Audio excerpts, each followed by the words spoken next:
Face the Nation's host and CBS News political director John Dickerson is with us. Good morning. Good morning, Charlie. So everybody's saying nothing new, including Kurt, the chairman of the committee. Where do we go from here? Well, the nothing new is, let's put that in context for a moment, which is that there have been 7 previous hearings. There's been a lot of conversation, and so there was a lot of repeated conversation in this testimony about those underlying questions. What happened that night? What's her responsibility for that? Where it goes from here is she may have said nothing new, according to the chairman, but that doesn't mean that what she said and her omissions might not be a problem. As he puts out his report later, he's got at least 20 more witnesses to go. So this is not the last word from the committee.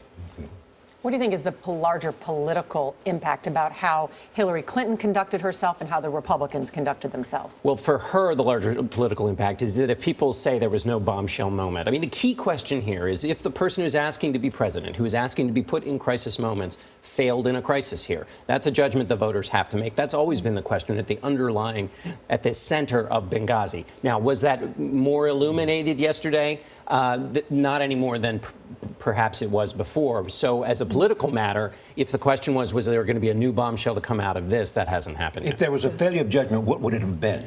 Well, the failure of judgment is Chris Stevens, the ambassador, asked for more security. Okay. He said there were increased attacks in the area. Why wasn't it dealt with? Why, when they knew this was a flaming place, did they not at the State Department deal with it? And is she on the hook for that? Or is the State Department Security Services on the hook for that? Or are they both on the hook for that? That's the central question here. If you're evaluating her behavior for her presidency, whether that was more greatly illuminated by this committee hearing, doesn't really matter. That's the question at the center of this controversy. There did seem to be an attempt to get a gotcha moment at one point where Congressman Jordan said, you told American people one thing, you told members of your family another, the bite we just ran.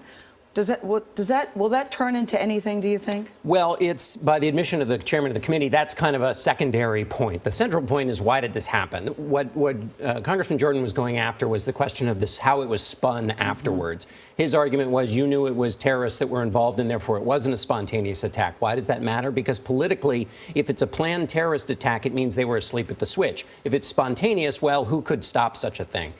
The argument from Hillary Clinton is there were conflicting reports. At first, we thought it was Ansar al-Sharia, an al-Qaeda-affiliated group, but then that claim was retracted, and therefore the things I said privately in emails and phone calls turned out not to be true later. This is, of course, separate and apart from the whole Susan Rice issue, which is the spinning that was done about the story on the Sunday shows that weekend, and Hillary Clinton wasn't involved in that directly. Do you think Republicans look bad in this committee hearing?